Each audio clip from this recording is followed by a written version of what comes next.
Gloire et louange à notre Seigneur et Sauveur Jésus-Christ de Nazareth, le Fils de Dieu, l'agneau de Dieu, le ressuscité du troisième jour.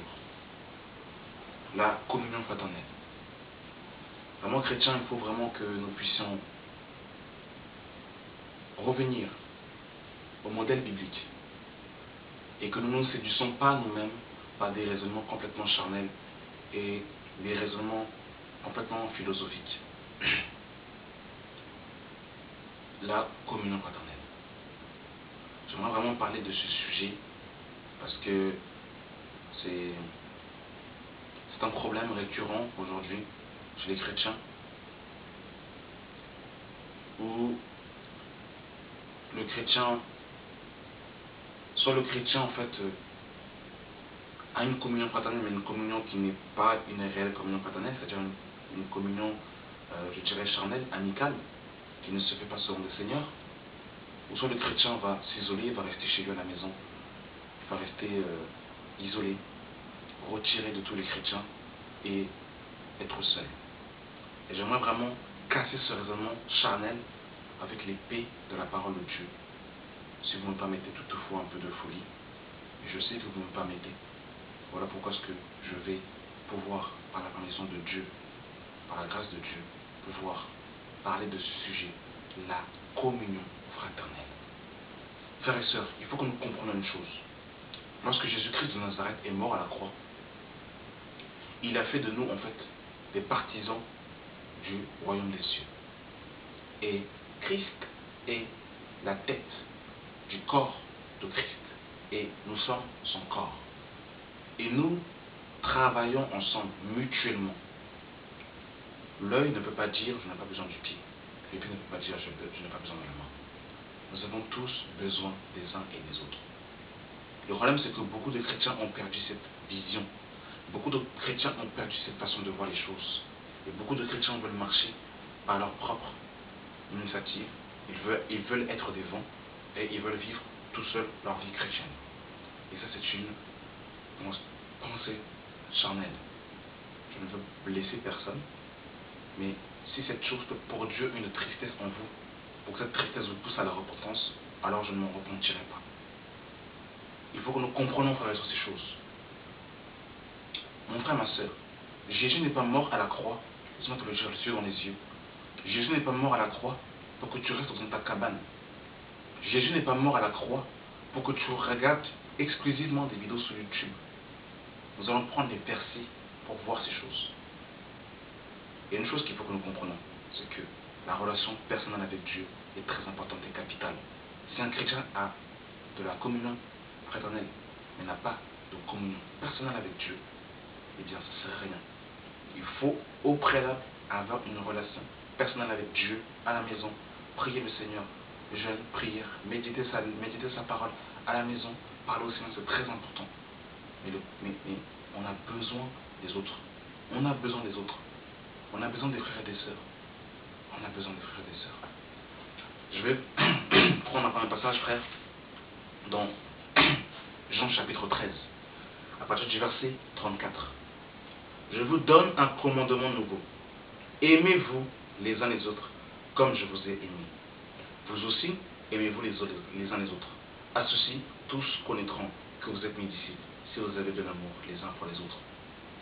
Ici, c'est le commandement que le Seigneur va nous donner. Le Seigneur va nous donner deux commandements. D'aimer Dieu de tout son cœur, de toute sa force, de toute son âme, de toute sa pensée. Et d'aimer notre prochain comme nous-mêmes. Quand il est question de prochain, il est question forcément d'un vis-à-vis, d'un autre individu. Frère, comment pouvons-nous appliquer ce verset si nous restons seuls à la maison? Qui allons-nous aimer? Notre télévision? Notre téléphone portable? Notre salon? On va s'attacher à quelqu'un, mais pas forcément à ce que Dieu veut qu'on manifeste véritablement l'amour. Voyez-vous? Ce commandement, en ce qui concerne l'amour, ne peut que s'exercer, frères et sœurs, physiquement. Dans la prière aussi, bien évidemment, dans le jeûne, mais aussi être à côté, soutenir le prochain. Voyez-vous, quand la parole de Dieu nous dira dans Genèse, dans Jean chapitre 3, verset 16, car Dieu a tant aimé le monde, qu'il a donné son Fils. Voyez-vous, Dieu n'a pas seulement regardé le monde comme ça, il a croisé les bras, il a dit, bon, je vous aime, et il est resté en jeûne et prière, le Seigneur a manifesté l'amour. Jésus est descendu physiquement, avec un corps de chair, et il a subi les outrages, pour toi et pour moi, parce qu'il nous aime. C'était un amour qui s'est manifesté. Ce n'est pas possible d'aimer quelqu'un et de ne pas donner. C'est impossible, ce n'est pas l'amour. Voyez-vous, l'amour est manifeste, elle est palpable, elle est visible. Donc, comment pouvons-nous aimer nos frères et nos sœurs s'il n'y a pas de communion entre nous? Et Jésus dira dans Jean 15, le verset 12, c'est ici mon commandement. Aimez-vous les uns les autres comme je vous ai aimé. Il n'y a pas de plus grand amour que de donner sa vie pour ses amis. Comment est-il possible de donner sa vie pour ses amis si on reste seul à la maison? Frères et sœurs, chrétiens, enfants de Dieu, ouvrons les yeux, revenons à la parole, revenons à la vérité biblique. Ne nous détournons pas, frères et sœurs, du saint commandement de nos frères, de nos amis dans la foi. Je suis dans Actes, chapitre 2, le verset 42. Ils persévéraient dans l'enseignement des apôtres, dans la communion fraternelle, dans la fraction du pain et dans les prières. La crainte s'emparait de chacun et il se faisait beaucoup de prodiges et de miracles par les apôtres. Tous ceux qui croyaient étaient dans le même lieu et ils avaient tout en commun. Ils vendaient leurs propriétés et leurs biens et ils en partageaient le produit en tous, selon les besoins de chacun. Ils étaient chaque jour tous ensemble, assidus au temple, ils rompaient le pain dans les maisons et prenaient leur nourriture avec joie et simplicité de cœur. On voit qu'ils étaient plusieurs. Ils n'étaient pas tout seuls. Pierre n'a pas dit, bon, moi Jésus a dit que, et moi je dis que tu es Pierre, et sur cette pierre je bâtirai mon église, je suis apôtre, moi j'ai pas besoin de vous. Moi je reste que chez moi avec Dieu, et puis vous vous débrouillez. Frères et sœurs, sortons de cette séduction, frères. Sortons de cette séduction.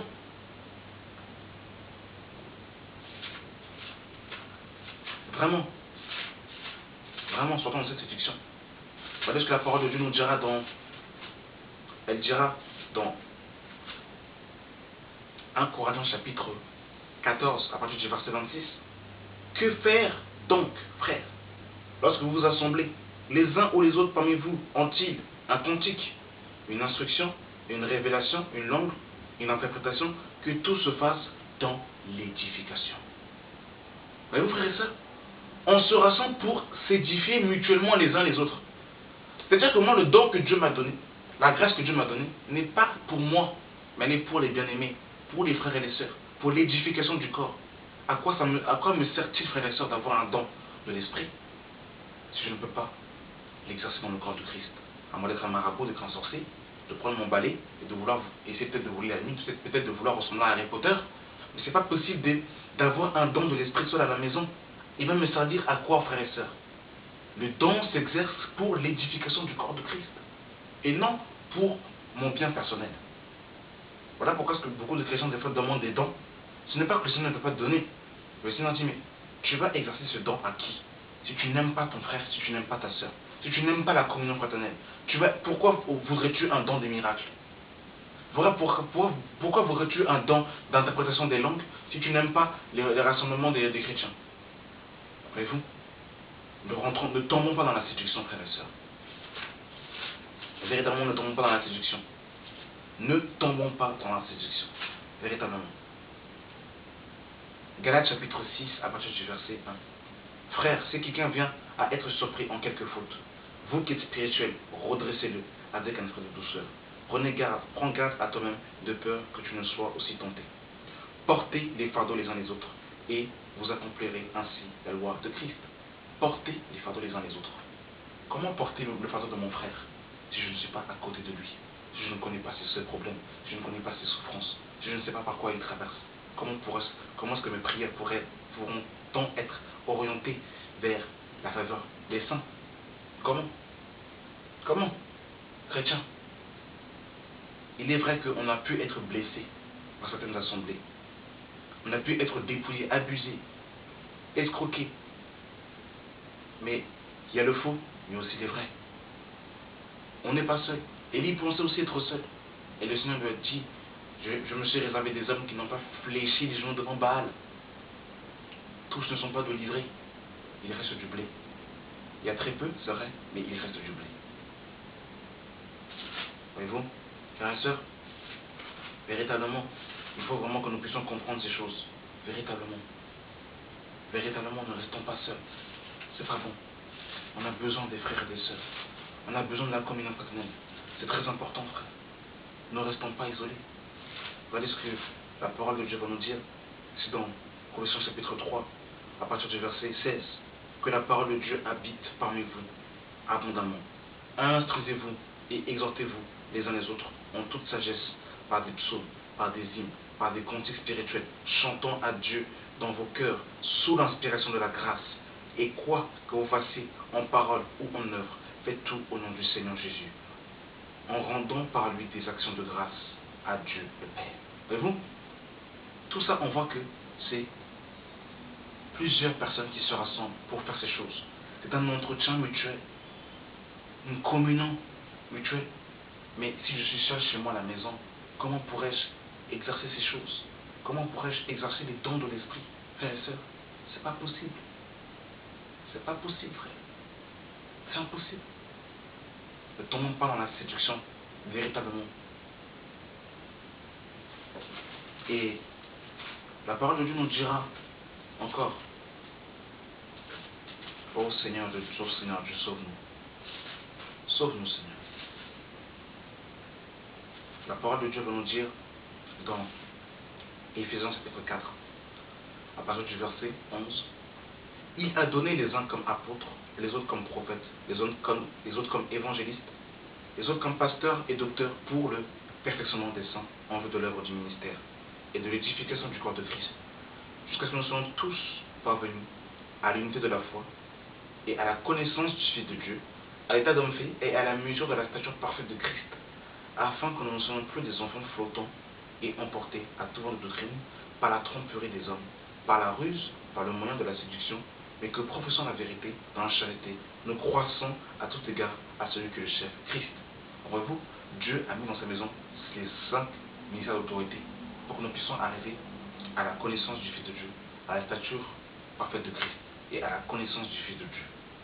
Et si, mon frère, tu ne veux pas de ces 5 ministères, il y a une chose qu'il faut que tu saches. Il faut que nous comprenions, et je veux le dire sans pudeur, mon frère, ma soeur, tu resteras un nain spirituel, tu resteras un bébé spirituel, tu ne peux pas grandir. Parce que j'ai une révélation de Christ, tu as une révélation de Christ, et les autres frères ont une révélation de Christ. Et nous tous, nous arrivons à la pleine connaissance de Jésus. Et le Seigneur a donné les ministères pour que nous puissions être enseignés, pour que nous puissions grandir correctement, comme il faut. Celui qui rejette les 5 ministères d'autorité rejette l'édification, rejette la croissance. Voyez-vous? Donc on a besoin de ces choses. On a besoin. Et la parole de Dieu nous dira dans Hébreux chapitre 4. Hébreux chapitre 4, à partir du verset 13. Non, Hébreux 13, pardon. À partir du verset 12. Hébreux 3, le verset 12 nous dit: prenez garde, frères, que quelques-uns de vous n'aient un cœur mauvais et incrédule, au point de se détourner du Dieu vivant. Mais exhortez-vous les uns les autres, chaque jour, aussi longtemps qu'on peut dire aujourd'hui, afin qu'aucun de vous ne s'endurcisse par la séduction du péché. Exhortez-vous les uns les autres. Exhortez-vous les uns les autres. Il est difficile de s'exhorter tout seul, c'est compliqué. C'est difficile. C'est difficile. Chrétien, enfant de Dieu, la parole de Dieu nous dira dans Jacques chapitre 5, à partir du verset 13, quelqu'un parmi vous est-il dans la souffrance, qu'il prie? Quelqu'un dans la joie, qu'il chante des cantiques? Quelqu'un parmi vous est-il malade, qu'il appelle les anciens de l'Église, et que les anciens prient pour lui, en l'oignon d'huile au nom du Seigneur? La prière de la foi sauvera le malade, et le Seigneur le relèvera, et s'il a commis des péchés, il lui sera pardonné. Voyez-vous, chrétien, j'ai 2 passages qui viennent de me revenir en tête. 2 passages. Et je vais terminer sur ça. La parole de Dieu va nous dire, frère,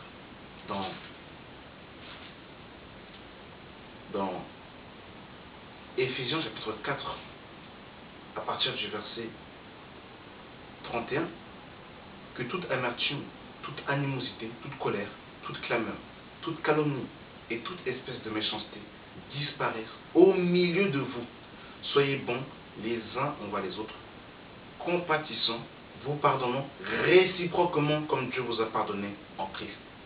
Donc on voit encore que c'est un terme où ça englobe plusieurs personnes. Et Colossiens chapitre 3, à partir du verset 12. Ainsi donc, comme des élus de Dieu, saints et bien-aimés, revêtez-vous d'entrailles, de miséricorde, de bonté, d'humilité, de douceur, de patience. Supportez-vous les uns les autres. Et si l'un a sujet de se plaindre, pardonnez-vous réciproquement, de même que Christ vous a pardonné. Pardonnez-vous aussi. Mais par-dessus toutes ces choses, revêtez-vous de la charité qui est le lien de la perfection. Il y a un piège aussi qu'il ne faut pas que nous tombions, c'est qu'il ne faut pas que nous soyons que communion fraternelle et que nous négligeons la communion personnelle avec Dieu. Il faut vraiment un équilibre entre les deux. Il faut une relation personnelle et il faut la communion personnelle. On voit que l'Église n'est pas un club med. Quand on se rassemble, c'est pour grandir dans l'édification, s'entretenir, être édifiés les uns les autres. Le faire aiguise le faire. Le Seigneur en fait aussi nous brise beaucoup entre nous, parce que comme on a des caractères différents, des éducations différentes, on n'a pas toujours la même mentalité quand on arrive en Christ. Le Seigneur utilise aussi pour nous briser, pour nous façonner, pour nous faire grandir dans le caractère de Jésus-Christ, pour que nous puissions grandir. Nous avons besoin des autres. Et souvenez-vous, frères et sœurs, lorsque Apollos est parti apporter la parole avec exactitude, Aquilas et Priscille l'ont repris pour lui expliquer plus en détail les voies du Seigneur. Pourtant, Apollos parlait des choses qui étaient exactes. Il était versé dans les Écritures. Mais il a eu besoin d'Aquilas et Priscille pour lui expliquer encore davantage. On a besoin les uns des autres. Je ne peux pas dire que j'ai pas besoin de vous, je reste dans mon coin, c'est faux. J'ai besoin de vos prières. Vous ne pouvez pas savoir que vos prières, vos encouragements, vos commentaires sont très utiles et me fortifient beaucoup. Et si je n'ai pas vos prières, vos jeûnes, vos encouragements, vos critiques, toutes ces choses, eh bien, je ne pourrai pas. Parce que Paul va demander la prière pour qu'il puisse annoncer la parole avec feu, avec autorité, avec flamme, pour qu'il ne perde pas de vigueur. J'ai besoin de vous aussi, pour que je reste toujours dans la crainte de Dieu, dans la sainteté, de vos prières, que je reste dans l'humilité, que mon cœur ne soit pas rempli par l'orgueil, et que je reste toujours la même personne, que je reste toujours petit. Voilà. Priez pour moi, mes frères et sœurs, j'ai besoin de vous. J'ai besoin de vous, mes frères et sœurs. Merci pour cette vidéo, et que toute l'honneur et la gloire reviennent à notre Seigneur et Sauveur, Jésus-Christ, le ressuscité du troisième jour. Soyez bénis. Je vous aime dans le nom de Jésus-Christ. Amen.